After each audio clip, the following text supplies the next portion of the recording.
The Diary of a Princess. Diana Frances Spencer was born on July 1, 1961 at Park House, the home that her parents rented on Queen Elizabeth I's estate at Sandringham. This is also where Diana's childhood playmates were the Queen's younger sons, Prince Andrew and Prince Edward. As the third child and youngest daughter of Edward John Spencer, Viscount Althorp, heir to the 7th Earl Spencer, and his first wife, Frances Ruth Burke Roach, daughter of the 4th Baron Fermoy, she was part of British nobility.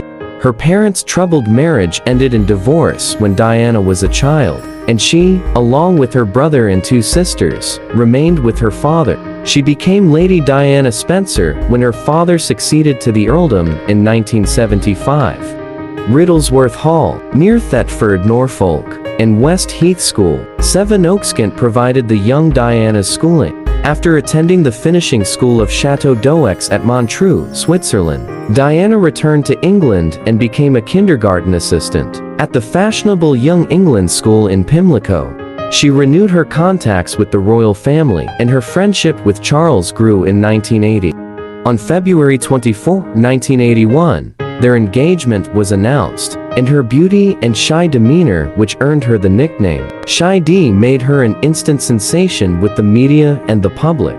The couple married in St. Paul's Cathedral on July 29, 1981, in a globally televised ceremony watched by an audience numbering in the hundreds of millions. Their first child, Prince William Arthur Philip Louis of Wales, was born on June 21, 1982. And their second, Prince Harry Charles Albert David, on September 15, 1984. Princess Di rapidly evolved into an icon of grace, elegance, and glamour, exuding natural charm and charisma. She used her celebrity status to aid numerous charitable causes, and her changing hairstyles and wardrobe made her a fashion trendsetter. Behind the scenes, however, marital difficulties between the princess and prince were growing. Diana struggled with severe postnatal depression, low self-esteem, eating disorders, and the mounting strain of being constantly pursued by both the official media royal watchers and the tabloid press, particularly the paparazzi.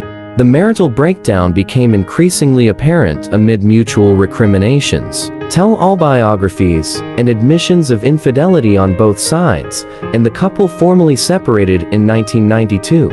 After prolonged negotiations that left Diana with a substantial financial settlement, but without the title Her Royal Highness, the couple's divorce became final on August 28, 1996.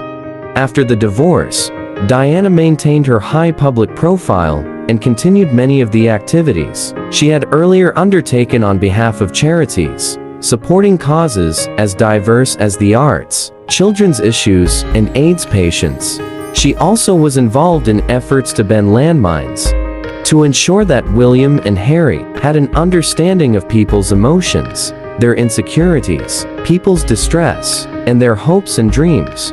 Diana brought her sons with her to hospitals, homeless shelters, and orphanages. To acquaint them with the world outside royal privilege, she took them to fast food restaurants and on public transportation.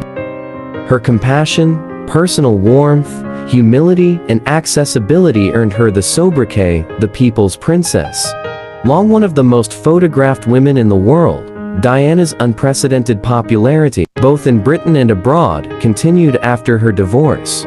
Although she used that celebrity to great effect in promoting her charitable work, the media, in particular the paparazzi, were often intrusive, and sad to say, this was the cause of her death.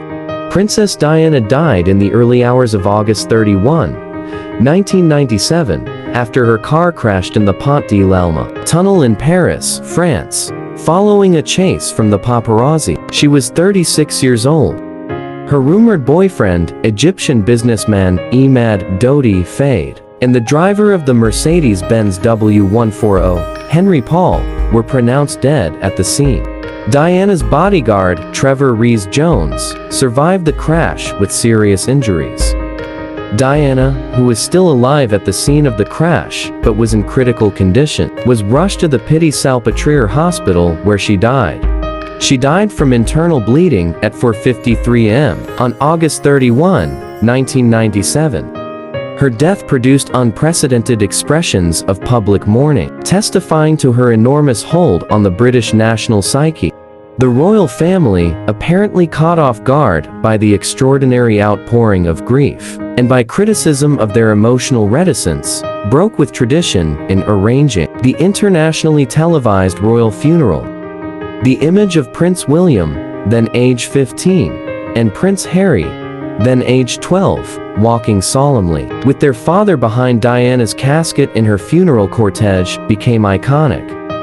At Diana's funeral, Sir Elton John performed a version of his classic song, Candle in the Wind. The recording of that version of the song became the most successful pop single in history to date, selling more than 30 million copies. Following the funeral service, the coffin then was taken by road to the family estate at Althorp for a private interment. The princess was buried in sanctified ground on an island in the center of an ornamental lake,